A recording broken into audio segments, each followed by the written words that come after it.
Babban malamin addinin Musuluncin nan da aka sani a Najeriya, wato Sheikh Aliyu Ibrahim Kaduna, ya biyo ya baje wasu manya-manyan malamai da suka fito suka yi magana a game da cewa bai halatta mace ta fito takara ba. Wa'annan malaman da suka fito suka yi magana a kan cewa bai halatta a ba mace shugabanci ba, bai halatta ta fito takara ba, su ne wato Dr. Idris Dutsen Tanshi da Dr. Ahmad Gumi, wanda suka kawo hujjojinsu a cikin Alkur'ani da hadisi suka nuna cewa bai kamata ta fito takara ba, duba da samun da aka yi na wata mace a jihar Adamawa, wato Hajiya Aisha Buni ta fito takarar gwamna, inda shi kuma a yanzu Sheikh Aliyu Ibrahim Kaduna ya fito yi musu raddi, ya nuna cewa maganganun da suka yi na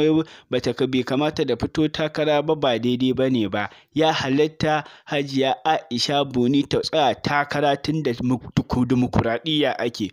Ku biyo mu ku kasance tare da mu a wannan tasha tamu ta Alkhairat TV mai albarka don jin cikakken bayanin shi wannan malami.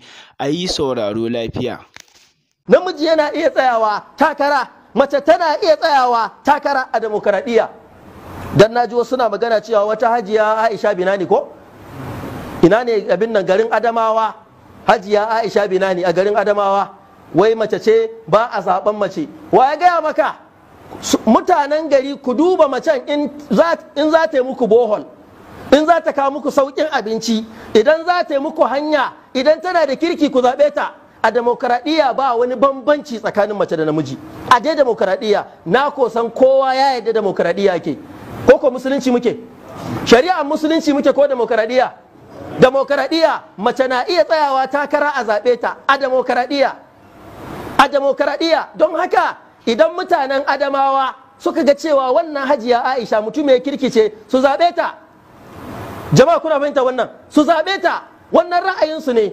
Kai ma a garinku wanda kaga an tsaida ka duba wanda kaga zai ma adalci ka zaɓe shi, dan ba musulunci ake ba demokaradiyya ake. Ita ko demokaradiyya namiji na iya zaɓe, ana iya zaɓar shi, mace na iya zaɓe, ana iya zaɓar ta. Dan Daudu ma zai tsaya takara a zaɓe shi.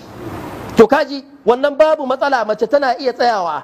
Har ma an tambayi wata lujnatul ifta, ka je ka duba wannan ainihin fatawa wadda aka bada ta ranar 23 ga watan 1 shekarar 2018.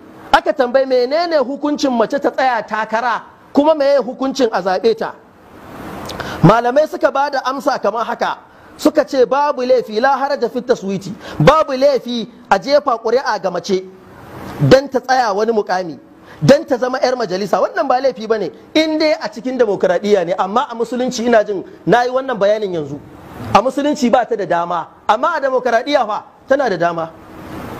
Jama'a kun gane bambancin musulunci da demokaradiyya? A musulunci ba dama, amma a demokaradiyya akwai mai dama. Idan za a yi magana kan musulunci, malaman musulunci za su yi magana kan musulunci. Idan za a yi magana kan demokaradiyya, malaman demokaradiyya za su yi magana kan me? Kan demokaradiyya. Ba Masha Allah, wannan shine dalilan shi a Sheikh Aliyu Ibrahim Kaduna da ya nuna cewa ya halatta wannan mata ta tsaya takara da ta fito na shugabanci. Mu dai fatanmu a nan Allah Ubangiji ya zaɓa mana shugabanni na gari, ya ba mu shugabannin da ma su suke son mu, ma ba mu muke son su ba. A nan za mu dakata a nan, sai mun haɗu da ku a rahoto na gaba. Allah ya sada mu da alherin sa'a mu. Kada a manta, idan ka san farkon zuwanka wannan tasha tamu ta Alkhairat TV kenan, kai kokari ka danna mana alamar subscribe da ƙararrawar sanarwa, ta yadda da zarar an samu bidiyo za a sanar da ku, an ɗora sabon bidiyo za a sanar da ku. Insha Allah za mu cika gaba da kawo muku bayanai da rahotanni daga sassa daban-daban kuma daga kowane ɓangare. Assalamu alaikum.